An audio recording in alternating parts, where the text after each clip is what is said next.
সীমান্ত হত্যা বন্ধ না হলে আরও কঠোর হবে বিজিবি। কক্সবাজারে বিজিবির উখিয়া ব্যাটালিয়নের উদ্বোধন অনুষ্ঠানে একথা বলেন বিজিবির মহাপরিচালক মেজর জেনারেল মোহাম্মদ আশরাফুজ্জামান সিদ্দিকী। বলেন, কোনোভাবেই সীমান্ত হত্যা কাম্য নয়, ভারতকে কঠোর প্রতিবাদ জানানোর কথাও বলেন তিনি। এ সময়ে স্বরাষ্ট্র উপদেষ্টা মোহাম্মদ জাহাঙ্গীর আলম চৌধুরী জানান, বাংলাদেশ মিয়ানমার সীমান্তে কোনো নিরাপত্তা ঝুঁকি নেই। জানান, মিয়ানমারের অস্থিরতার প্রভাব যাতে দেশে না পড়ে সেই লক্ষ্যেই কাজ করছে সরকার। বিজিবি মহাপরিচালক অন্য দেশের সীমান্তরক্ষীদের উদ্দেশ্যে হুঁশিয়ার বার্তা দিয়ে বলেন, ভারত অনুপ্রবেশকারী বাংলাদেশিদের হত্যা করলে বাংলাদেশে অনুপ্রবেশকারীদের প্রতিও কঠোর হবে বিজিবি। আমরা আপ্রাণ চেষ্টা করছি, প্রশাসন চেষ্টা করছে, স্থানীয় সবাই চেষ্টা করছে, তারপরও কিছু ব্যক্তিকে আমরা ওই জিরো লাইন অতিক্রম করা থেকে বিরত রাখতে ব্যর্থ হচ্ছে অনেক সময়। বাট আমরা এই দুই দিকেই চেষ্টা করে যাবো। এক হলো বিএসএফ এর সাথে, আরেক হলো মানবাধিকার অর্গানাইজেশনের মাধ্যমে, তৃতীয় হলো যে কেউ যাতে ক্রস না করে। সীমান্ত রক্ষা, চোরাচালান প্রতিরোধ, নারী শিশু পাচার রোধ সহ যে কোনো ধরনের সীমান্ত অপরাধ দমন, জনসাধারণের জীবন ও সম্পদ রক্ষা সহ সরকার কর্তৃক অর্পিত যে কোনো দায়িত্ব নিষ্ঠার সাথে পালন করে আপনারা বিজিবির সুনাম ও মর্যাদা আরো বৃদ্ধি করবেন। ব্রাহ্মণবাড়িয়ার কসবা সীমান্তে বিএসএফ এর গুলিতে বাংলাদেশি নিহত হয়েছেন। নিহত আলামিন উপজেলার কয়েক ইউনিয়নের দক্ষিণ পুটিয়া গ্রামের বাসিন্দা। কসবা উপজেলা নির্বাহী কর্মকর্তা মোহাম্মদ সামিউল ইসলাম জানান, শুক্রবার রাতে আলামিন পুটিয়া সীমান্তের কাঁটাতারের ওপারে ঘোরাফেরা করছিল। এ সময় বিএসএফ তাকে চোরাকারবারি সন্দেহে গুলি করে। এতে আলামিন গুরুতর আহত হন। পরে বিএসএফ তাকে উদ্ধার করে ভারতের একটি হাসপাতালে ভর্তি করে। সেখানে চিকিৎসাধীন অবস্থায় রাতেই মৃত্যু হয়। মরদেহ এখনও হস্তান্তর করা হয়নি।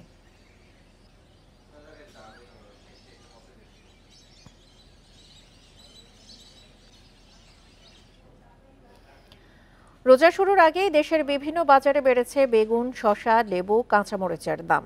কিছু পণ্যের দাম গত সপ্তাহের তুলনায় প্রতি কেজিতে বেড়েছে 10 থেকে 20 টাকা পর্যন্ত।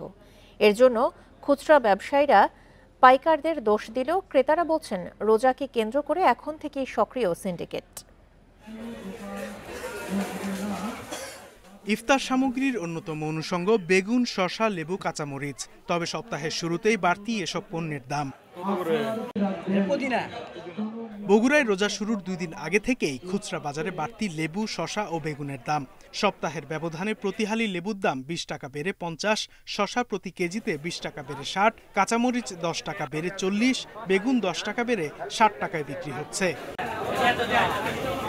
বিক্রেতারা বলছেন, হঠাৎ করেই সরবরাহ কমে যাওয়ায় বেড়েছে দাম। তবে ক্রেতাদের অভিযোগ, অসাধু ব্যবসায়ীরা মজুত করে রাখছে। রোজাকে সামনে রেখে প্রতি বছর তো এই কাজটা করে। আগের বছরও করছিল, আগের বছর আর বেশি ছিল, এই বছর একটু কম। আমদানি আগের তুলনায় কমে গেছে অনেকটা, যার কারণে একটু দাম বেশি, চাহিদা বাড়ার কারণে।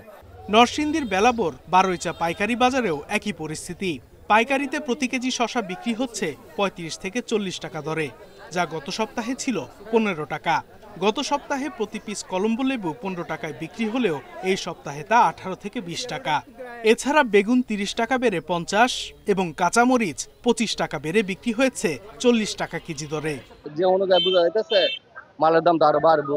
মালটা আমরা সবসময় পাই বেশিরভাগ, তাহলে মালের দাম একটু কম থাকবে, আর যদি একটু সংকট দাম ডাবল হয়ে যাবে। একই পরিস্থিতি জামালপুরের বিভিন্ন বাজারে। ব্যবসায়ীদের দাবি, পাইকারি বাজারে দাম বেড়ে যাওয়ায় প্রভাব পড়েছে খুচরায়। তবে ক্রেতারা বলছেন, বাজার তদারকির অভাবে দৌরাত্ম্য বেড়েছে সিন্ডিকেটের দ্বারাই আজকে এই কাম হইতেছে। নাইলে আমরা সাধারণ মানুষ কয় টাকা কামাই করি, বাজারে এসে হিমশিম খেয়ে যাইতেছি। সরকারের মনিটরিং এর যে সমস্যাটা আছে সেটা তো আছেই, পাশাপাশি বাজারে যে ব্যবসায়ীরা আছে তারাও মূলত 10 টাকা 20 টাকা করে বেশি নিচ্ছে প্রত্যেকটা দ্রব্যের মধ্যে। সপ্তাহের ব্যবধানে এসব পণ্যের দাম বৃদ্ধিতে হতাশ সাধারণ ক্রেতারা। বাজারে অসাধু ব্যবসায়ীদের কারসাজি ভাঙতে নিয়মিত অভিযান পরিচালনার দাবি তাদের। Sadekur Rahman Siddiqui, Independent news.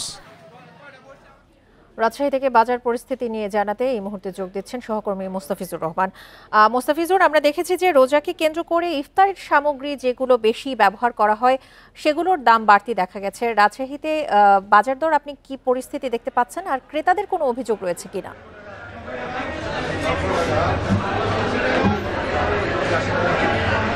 দেখুন, রমজানকে সামনে রেখে যে রমজানের যে নিত্য পণ্য যেগুলো প্রয়োজনীয় সবচেয়ে বেশি, বিশেষ করে চাহিদাটি বেড়ে যায়, ছোলা থেকে শুরু করে লেবু, শসা, এই পণ্যগুলোর কিন্তু দাম আমরা দেখছি যে ক্রমান্বয়ে কিন্তু বাড়ছে। এবং আমরা যদি বলি যে বিশেষ করে লেবুর কথা যদি বলা হয়ে থাকে, লেবুর দাম যেন ঘন্টায় ঘন্টায় বাড়ছে, এইরকম একটি অবস্থা দাঁড়িয়ে গেছে। অর্থাৎ আমরা দেখেছিলাম যে আজকে সকালেই যে লেবুগুলো বিক্রি হচ্ছিল 40 টাকা হালি, সেটি কিন্তু আজকে এখন বিক্রি হচ্ছে 60 টাকা হালি, কোথাও 65 টাকাও চাওয়া হচ্ছে। সেই সাথে একইভাবে বেড়ে গেছে শসার দাম। যে শসাটি কয়েকদিন আগেও বিক্রি হচ্ছিল 20 থেকে 25 টাকা কেজি, আজকে সকালে আমরা দেখেছিলাম যে 40 টাকা কেজি বিক্রি হচ্ছে এবং এখন বিক্রি হচ্ছে সেটি 60 টাকা কেজি দরে। এবং সেই সাথে কিন্তু বেড়েছে বেগুনের দামটিও বেড়ে গেছে। বেগুন যে বেগুনগুলো বিক্রি হচ্ছিল 20 থেকে 25 টাকা কেজি, আজকে সেটি বিক্রি হচ্ছে 35 থেকে 40 টাকা, কোথাও 45 টাকাও বিক্রি হচ্ছে, এমনটি কিন্তু চিত্র বাজারে দেখা যাচ্ছে। সেই সাথে কাঁচামরিচের দামটিও কিন্তু কেজিতে 20 টাকা বেড়ে গেছে। জানাবেন, এই যে আপনি যে দাম বৃদ্ধির কথা বলছিলেন, যেটি সকালে কম দাম ছিল এখনই সেটি বেড়ে গেছে, দ্বিগুণ দামে বলছেন যে বিক্রি হচ্ছে, সেক্ষেত্রে যে সিন্ডিকেট কাজ করছে, এই সিন্ডিকেট ভাঙতে কি কোনো মনিটরিং ব্যবস্থা চোখে পড়েছে কিনা?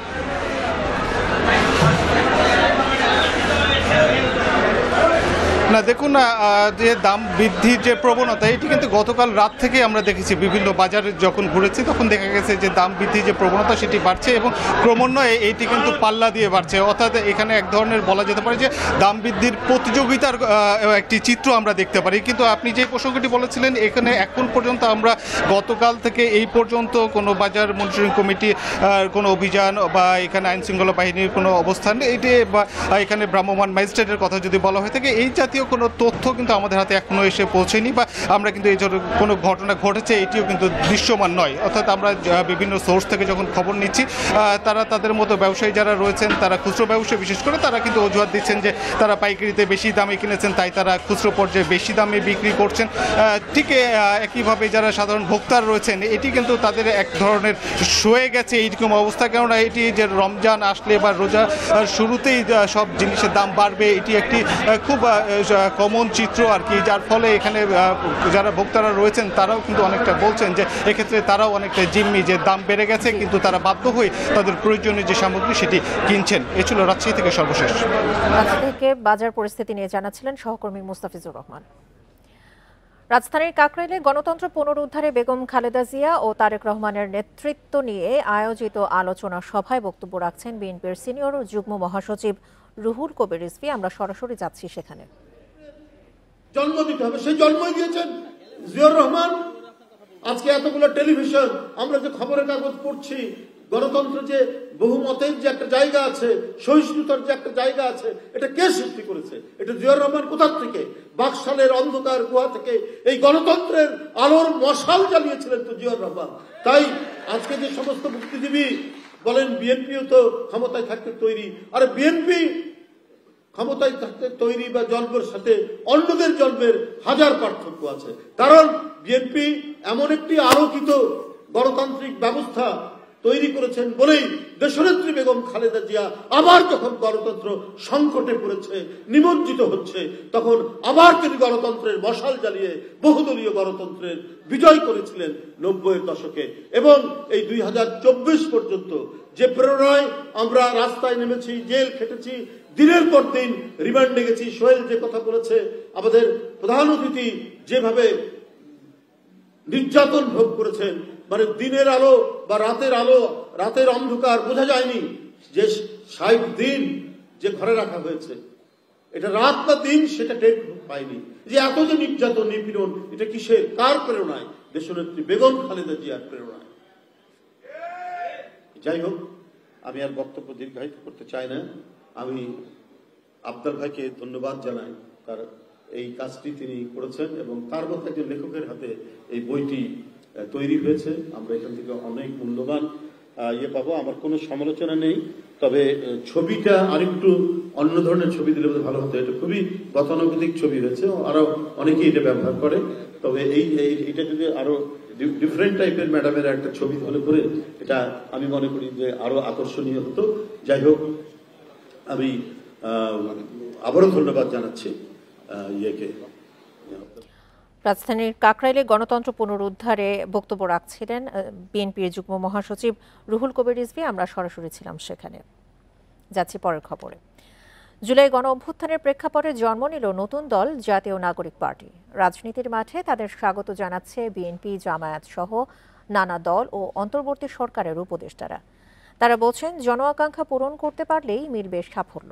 আর রাজনৈতিক বিশ্লেষকদের মতে বিদ্যমান রাজনৈতিক দল থেকে নাগরিক পার্টির বার্তায় ভিন্নতা রয়েছে। জুলাই অভ্যুত্থানে ফ্যাসিবাদী আওয়ামী লীগ সরকার পতনের 7 মাসের মাথায় ছাত্র জনতার নতুন রাজনৈতিক দলের আত্মপ্রকাশ। শুক্রবারের এই অনুষ্ঠানে যোগ দেন বিএনপি, জামাত, বাম সহ বিভিন্ন রাজনৈতিক দলের নেতারা। এ সময় তরুণ হিসেবে জ্যেষ্ঠ নেতাদের দোয়া চান জাতীয় নাগরিক পার্টির নেতারা। অনেক প্রবীণ রাজনীতিবিদদের দেখতে পাচ্ছি। আপনাদের সকলের কাছে দোয়া চাই, ভালোবাসা চাই, শুভকামনা চাই। আমরা তরুণ আন্দোলনে শিক্ষার্থীদের ত্যাগের কথা স্বীকার করে বিএনপির সিনিয়র যুগ্ম মহাসচিব রুহুল কবির রিজভী বলেন, নতুন বার্তা দিতে পারলেই সফল হবে তারুণ্যের এ দল। মানুষের কাছে সাংস্কৃতিক বৈচিত্র্য দিতে পারবেন, তাহলেই এবং সম্প্রীতিময় সমাজের এক উদাহরণ বয়ে আসবে। জামাত ইসলামীর সেক্রেটারি জেনারেল বলেছেন, ফ্যাসিবাদ বিরোধী সব শক্তির সাথেই রয়েছে তাদের সমর্থন। ফ্যাসিবাদ বিরোধী আন্দোলনে যারাই ছিল সকলের সাথে জাতীয় চেতনায় ঐক্যের সুযোগ সবসময় রয়ে গেছে। আয়োজনে আমন্ত্রণ জানালেও উপস্থিত হননি সরকারের উপদেষ্টাদের কেউ। এদিকে শুক্রবার রাজধানীতে এক অনুষ্ঠানে পরিবেশ উপদেষ্টা বলেন, জনগণের প্রত্যাশা পূরণের ওপর নির্ভর করবে নতুন দলের সাফল্য। যদি তারা জনগণের প্রত্যাশা পূরণ করতে পারে তাহলে সফল হবে, জনগণের প্রত্যাশা পূরণ করতে না পারলে জনগণই তাদের ব্যাপারে সিদ্ধান্ত নেবে। বিশ্লেষকদের মতে বিদ্যমান রাজনৈতিক দলগুলোর থেকে ভিন্ন বার্তা দিতে চাইছে নবগঠিত দলটি। তারা অন্তত মুখে তো বলছে যে তারা জনতার রাজনীতি কায়েম করতে চায়, তারা বাংলাদেশপন্থী একটি দল হতে চায়, তারা ভারতপন্থী, পাকিস্তানপন্থী হতে চায় না, তারা পরিবারতন্ত্র চায় না এবং তারা মাঠ থেকে উঠে আসা নেতৃত্বের প্রতি সমর্থন জানাচ্ছে। দুর্নীতি, স্বজনপ্রীতি দূরে সরিয়ে সাধারণ মানুষকে ক্ষমতার উৎস হিসেবে প্রতিষ্ঠার আশ্বাসই দিচ্ছে জাতীয় নাগরিক পার্টি। ক্ষমতা না জনতা,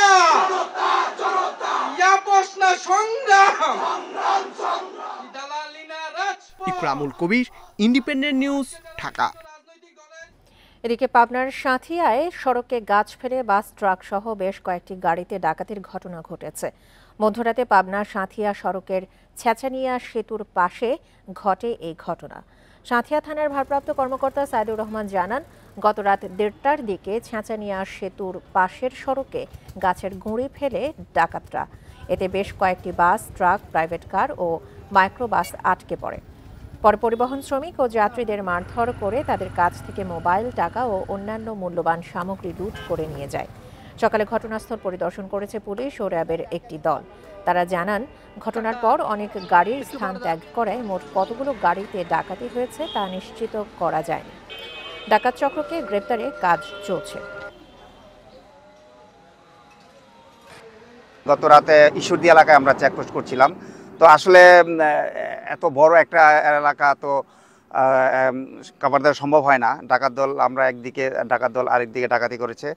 আশেপাশের তথ্যপত্র নিচ্ছি, আমরা ইনশাল্লাহ দ্রুত ডাকাত দলদের শনাক্ত করে এদেরকে আইনের আওতায় নিয়ে আসতে সক্ষম হব।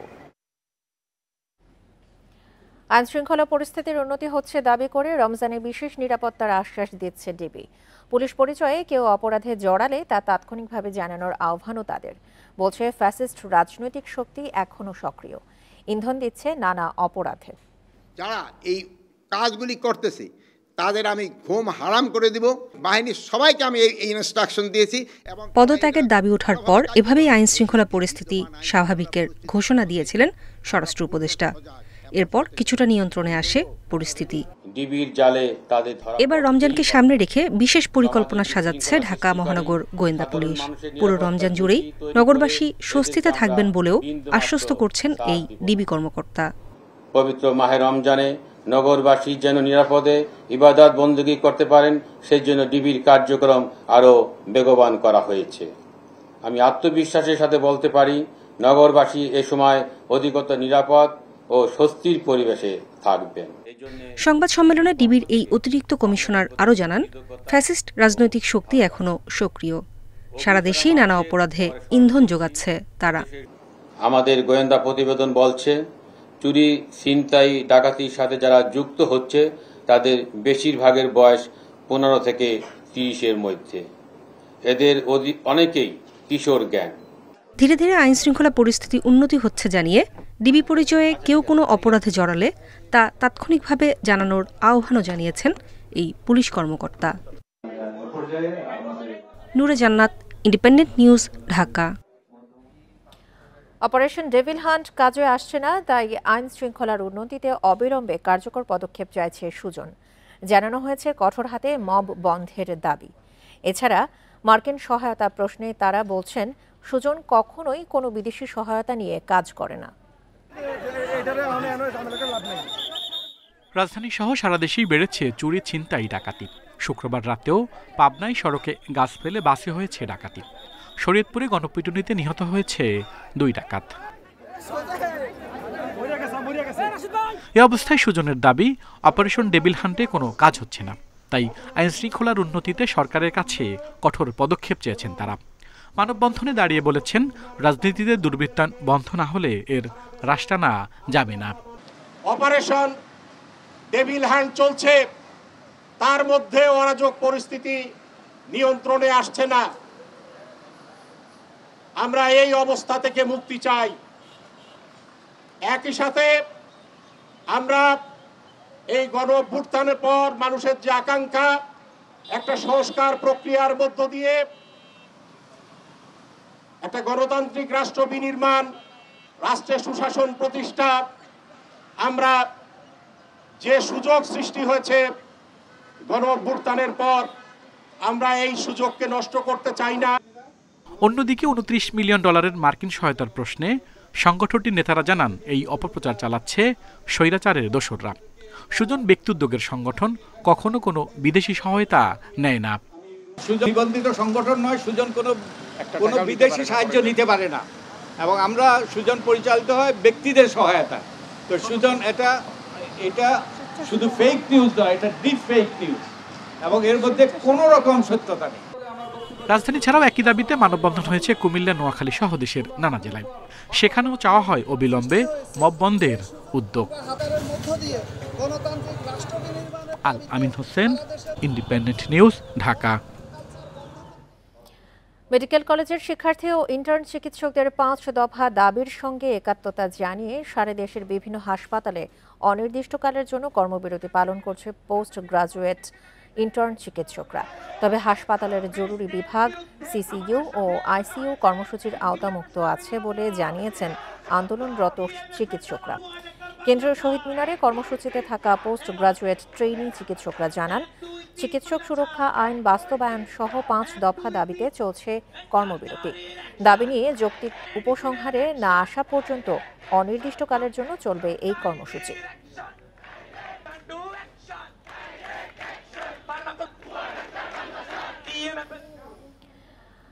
এ নিয়ে আরো জানাতে কেন্দ্রীয় শহীদ মিনার থেকে যোগ দিচ্ছেন আমাদের সহকর্মী বুদ্ধদেব কুটু। বুদ্ধদেব, মেডিকেল শিক্ষার্থী ও ইন্টার্ন চিকিৎসকদের যে 5 দফা দাবি রয়েছে, এই দাবিগুলো কি কি, আর এই অনির্দিষ্টকালের কর্মবিরতিতে রোগীদের ভোগান্তি নিয়ে জানাবেন।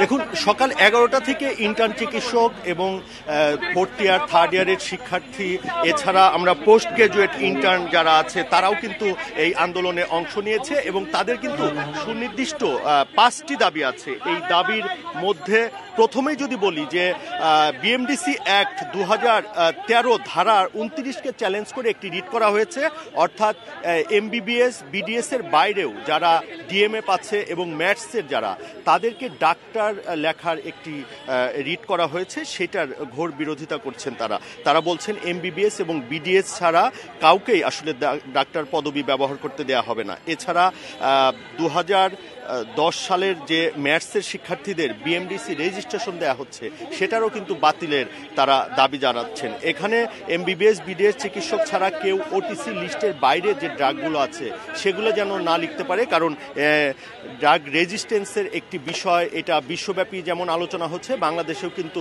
একদম ডিএমএ যারা পল্লী চিকিৎসক নামে পরিচিত, তারা কিন্তু হর হামেশাই একদম লেটেস্ট প্রজন্মের যে অ্যান্টিবায়োটিকগুলো আছে তারা লিখছে, এবং তার ফলে কিন্তু রেজিস্ট্যান্সের একটি দেখা যাচ্ছে 10 মাসের 12 মাসের বাচ্চারাও অ্যান্টিবায়োটিক রেজিস্ট্যান্সের একটি ভয়াবহ কবলে পড়ছে।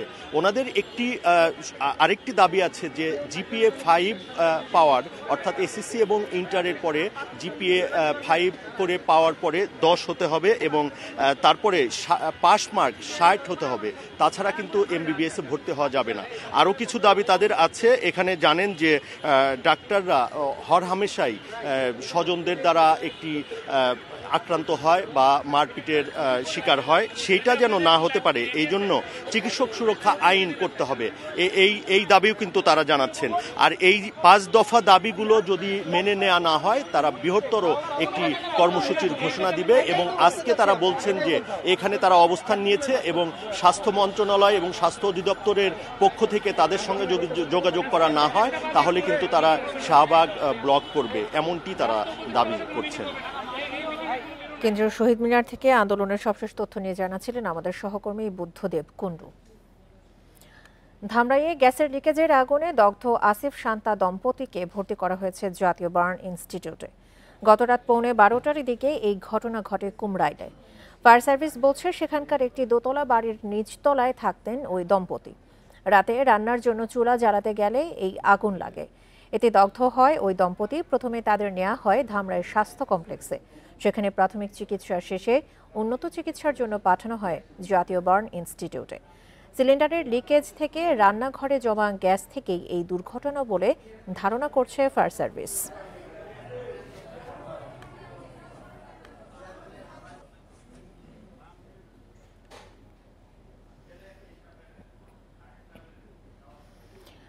পবিত্র রমজান শুরুর দিন ঠিক করতে আজ বৈঠকে বসছে জাতীয় চাঁদ দেখা কমিটি।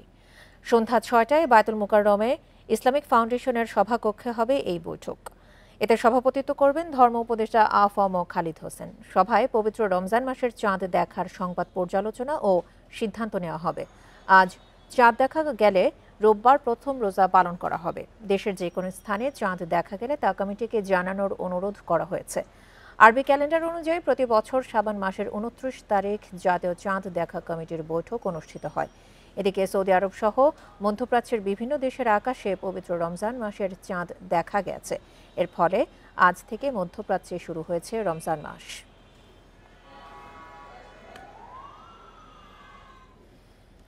আপনারা দেখছেন বিরতিহীন সংবাদ দুপুর। সংবাদে অন্যান্য খবরের সাথে আরও যা থাকছে। হাসিনা পরিবারের 10 কাঠার 6টি প্লট মামলার তদন্ত শেষ, শিগগিরই অভিযোগপত্র দিচ্ছে দুদক।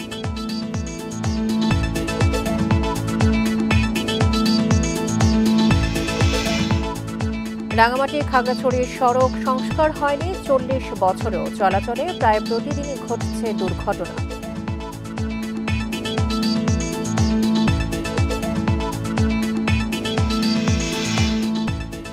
শেখ হাসিনা ও তার পরিবারের সদস্যদের বিরুদ্ধে অবৈধভাবে পূর্বাঞ্চলে 10 কাঠার 6টি প্লট বরাদ্দ মামলার তদন্ত শেষ হয়েছে। শিগগিরই অভিযোগপত্র দিতে যাচ্ছে দুদক। এতে আসামির তালিকায় যোগ হচ্ছে আরও 2 জনের নাম। 2022 সালে শেখ হাসিনা সহ তার পরিবারের 6 সদস্য 10 কাঠা করে প্লট পান। রাজধানীতে প্লট থাকা সত্ত্বেও প্রধানমন্ত্রীর বিশেষ ক্ষমতা প্রয়োগ করে এসব প্লট অবৈধভাবে বরাদ্দ দেওয়ার অভিযোগ ওঠে।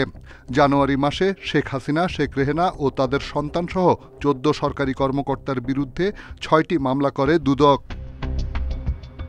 দুদক সূত্র জানায় প্রায় 1.5 মাস তদন্তের পর মার্চের প্রথম সপ্তাহে অভিযোগপত্র দায়ের করতে যাচ্ছে সংস্থাটি। আসামির তালিকায় যোগ হচ্ছেন সাবেক প্রতিমন্ত্রী শরীফ আহমেদ ও প্রধানমন্ত্রীর সাবেক একান্ত সচিব 1 মোহাম্মদ সালাউদ্দিনের নাম। অনুসন্ধানের দল অনুসন্ধান শেষে প্রতিবেদন দাখিল করেছেন। তাদের দাখিলকৃত প্রতিবেদন কমিশন পর্যালোচনা করে মামলা রুজু অনুমোদন দিয়েছেন এবং সেই মামলাগুলোই বর্তমানে তদন্তাধীন আছে। শেখ হাসিনাকে ভারত থেকে ফিরিয়ে আনতে হলে তার বিরুদ্ধে আদালতের অভিযোগপত্র থাকতে হবে। তাই গুরুত্ব দিয়ে দ্রুত তদন্ত শেষ করেছে দুদক।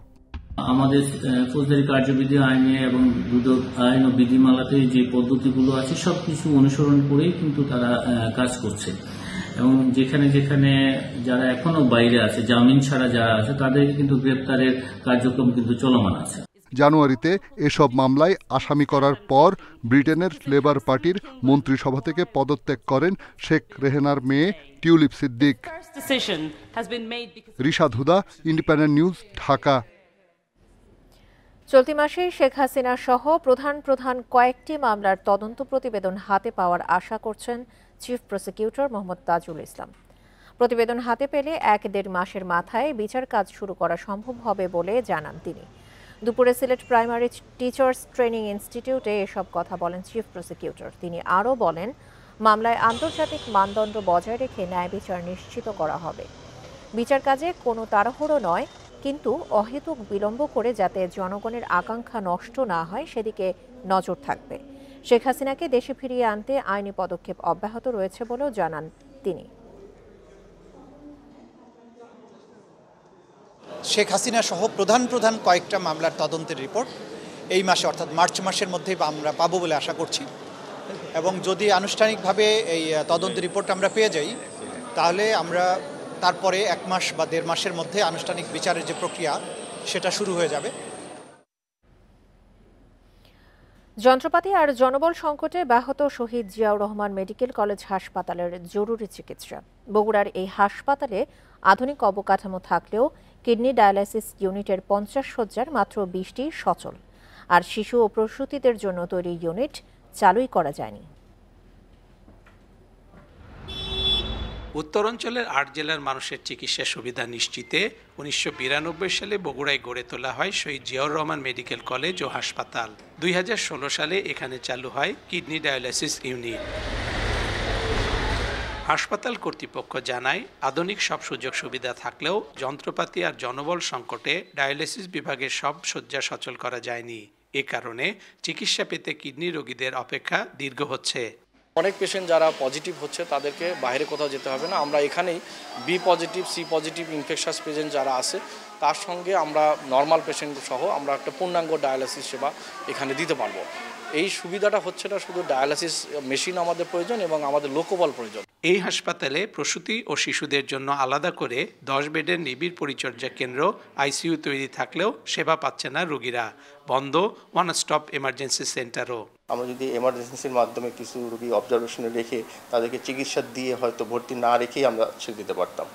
তো এগুলো সবই আসলে উন্নত আমার হাসপাতালের স্বাস্থ্য ব্যবস্থা বা স্বাস্থ্য সেবাকে উন্নত করবে। এই প্রকল্পগুলো চালু হলে আমরা যদি মেইনলি জনবল এবং যন্ত্রপাতি যদি পাই, তাহলে হাসপাতাল শহীদ জিয়াউর মেডিকেল কলেজ হাসপাতালে আরও উন্নত সেবা দিতে পারবে। প্রয়োজনীয় যন্ত্রপাতি ও জনবল নিশ্চিত করে জরুরি এইসব সেবা চালুর দাবি করেছেন স্থানীয়রা। প্রসূতি মায়েদের জন্য, শিশুদের জন্য বা আরও অন্যান্য যে ইউনিটগুলো তৈরি করা হয়েছে, প্রয়োজনীয় লোকবল অভাবে এবং যন্ত্রপাতি অভাবে ইউনিটগুলো চালু না হওয়ার কারণে জিয়া মেডিকেলের প্রত্যাশিত রোগীরা যে সেবা পাওয়ার কথা ছিল সেখান থেকে তারা বঞ্চিত হচ্ছে। জরুরি এইসব চিকিৎসা সেবা নিশ্চিত না করায় স্থানীয় গরিব রোগীদের ভোগান্তি সবচেয়ে বেশি। Hasibur Rahman, Independent News, Bogura. রাঙামাটি খাগড়াছড়ি মহাসড়ক 4 দশকেও সংস্কার হয়নি, ফলে সরু সড়কে ভারী যানবাহন চলাচল করতে গিয়ে প্রায়ই ঘটছে দুর্ঘটনা। এ অবস্থায় দ্রুত সড়ক প্রশস্ত ও ঝুঁকিপূর্ণ বাঁক কমানোর দাবি যাত্রী ও চালকদের। সড়ক প্রশস্তকরণ প্রকল্পের প্রক্রিয়া চলমান রয়েছে বলে জানিয়েছে সড়ক বিভাগ। নিয়ম অনুযায়ী আঞ্চলিক মহাসড়কগুলোর 24 ফুট প্রশস্ত থাকার কথা, কিন্তু রাঙামাটি খাগড়াছড়ি আঞ্চলিক মহাসড়ক প্রশস্ত মাত্র 12 ফুট। দিন দিন এই পথে যানবাহন ও চলাচলকারী বাড়লেও সড়কটি হয়নি প্রশস্ত। এতে ভারী যানবাহন চলাচল ব্যাহত হচ্ছে, ভোগান্তিতে পড়ছেন পর্যটক ও স্থানীয়রা। মূলত রাস্তা ছোট, একটা গাড়ি গেলে আরেকটা গাড়ি ওভারটেক করা যায় না, যানবাহন আগের চেয়ে অনেক বেশি। মনে করেন এই একটা রুটটা আরো বড় হলে আমাদের জন্য ভালো হয়। এছাড়া 1980-র দশকে নির্মিত সড়কটি ঝুঁকিপূর্ণ অনেক বাঁক থাকায় প্রায়ই ঘটছে দুর্ঘটনা। দ্রুত সড়কটি সংস্কারের পাশাপাশি ঝুঁকিপূর্ণ বাঁক কমানোর দাবি চলাচলকারীদের। নিচে চলে যেতে হয়, গ্যাপে চলে যেতে হয়, রোডটা শুরু হওয়ার কারণে আমরা সাইড দেওয়ার জায়গা থাকে না। অনেক দূর দূরান্ত থেকে যে গাড়িগুলো আসে হয়তো তারা রাস্তার ওরকম ভাবে চিনে না, রাস্তাটা একটু বড় হলে হয়তো আমাদের জন্য ভালো হয়। সড়ক বিভাগ বলছে আঞ্চলিক সড়কটি প্রশস্তকরণ ও বাঁক সরলীকরণ প্রকল্পে পরিবেশগত সমীক্ষা চলছে। পরে প্রকল্পটি চূড়ান্ত হবে। তবে দুর্ঘটনা রোধে চলতি বছরে 15টি অতি ঝুঁকিপূর্ণ বাঁক অপসারণ করা হবে বলে জানিয়েছেন কর্মকর্তারা। আমাদের এনভায়রনমেন্টাল ইমপ্যাক্ট অ্যাসেসমেন্ট এবং এনভায়রনমেন্টাল ম্যানেজমেন্ট প্ল্যান দরকার, সেটার জন্য একজন কনসালটেন্ট কাজ করছে। আমরা খুব দ্রুতই এনভায়রনমেন্টাল ইমপ্যাক্টমেন্ট যে প্ল্যানটা সেটা আমরা পেয়ে গেলে সেটা পরবর্তীতে আমরা প্রকল্পটা পুনরায় ঊর্ধ্বতন কর্তৃপক্ষের কাছে প্রেরণ করব। প্রতিদিন এই সড়কে চলাচল করে 1500 থেকে 2000 যানবাহন। সড়কটিতে ঝুঁকিপূর্ণ বাঁক রয়েছে 110টি। Independent news. মৌলভীবাজারের শ্রীমঙ্গলের বাইক্কা বিলে দর্শনার্থী প্রবেশে সম্প্রতি অনির্দিষ্টকালের নিষেধাজ্ঞা জারি করেছে প্রশাসন। জীববৈচিত্র্য সংরক্ষণ ও পরিবেশ রক্ষার স্বার্থেই এমন সিদ্ধান্ত নেওয়া হয়েছে। তবে পূর্ব ঘোষণা ও প্রচারণা ছাড়া বিলে দর্শনার্থী প্রবেশ বন্ধের সিদ্ধান্তে মিশ্র প্রতিক্রিয়া স্থানীয়দের। হাজারো পাখির কলকাকলিতে মুখরিত দেশের অন্যতম অভয়ারণ্য মৌলভীবাজারের বাইক্কা বিল। বিভিন্ন ধরনের মাছ ও শতাধিক প্রজাতির পরিযায়ী পাখির দেখা মেলে এখানে। কিন্তু অতিরিক্ত পর্যটক, উচ্চ শব্দ ও প্লাস্টিক বর্জ্যের কারণে বিরূপ প্রভাব পড়েছে বিলের পরিবেশে। তাই গেল 12 ফেব্রুয়ারি পর্যটক প্রবেশে নিষেধাজ্ঞা দিয়েছে প্রশাসন। এই প্রাকৃতিক সম্পদকে রক্ষার জন্য উপদেষ্টা যে সিদ্ধান্ত নিয়েছেন তাকে আমরা ধন্যবাদ জানাই। এই যে পলিথিনগুলো পালানো হয়, মানে লোকজনের চিল্লাচিল্লি করে, পাখিদের সমস্যা হয়। এরা তো পাখিগুলো হচ্ছে অতিথি পাখিগুলা, ওরা যদি নিরাপদ স্থানে না থাকে তাহলে আগামী বছরে ওরা পাখি আসবে না। তবে পূর্ব ঘোষণা ছাড়া হঠাৎ এমন সিদ্ধান্তের কারণে দেখা গেছে মিশ্র প্রতিক্রিয়া। যদি প্রচারণা দেওয়া হইতে পারে যে দোকান নিষেধ বা এবছর কোনো খামখাজর বা ইয়োর, তাহলে ঠিক আছে যে আমরা আসলাম না। 1.5 ঘন্টা পথ অতিক্রম করে মানে আসার পরে আমরা এটার ভিতরে ঢুকতে পারলাম না। এখন ওই উনি না মানে নিষেধ দিতেছে। এদিকে প্রশাসন জানিয়েছে পরিবেশ বান্ধব পর্যটন নীতিমালার আওতায় ভবিষ্যতে আবারও পর্যটকদের জন্য উন্মুক্ত করার পরিকল্পনা রয়েছে। এটা কিছুদিন গেলে আমরা সুনির্দিষ্টভাবে বলতে পারবো আসলে সেখানে জীববৈচিত্র্য বা সেখানে বসবাসরত জীব এবং অন্যান্য প্রাণীর কী ধরনের উপকার আসলো এবং কত বেশি সংখ্যক আসছে বা কী ধরনের ইম্প্যাক্ট পড়েছে, সেটা আরও কিছুদিন যাওয়ার পর আমরা সুনির্দিষ্ট কোনো স্টাডির মাধ্যমে সুনির্দিষ্ট তথ্য আপনাদের দিতে পারবো। 2003 সালের বিলুপ্ত প্রজাতির মাছের বংশ রক্ষায় হাইল হাওরের 100 হেক্টর আয়তনের বাইক্কা বিলকে স্থায়ী অভয়াশ্রম ঘোষণা করে সরকার। Independent news. আর এ ছিল এখনকার মতো বিরতিহীন সংবাদ দুপুরে। আমন্ত্রণ পরের আয়োজনে।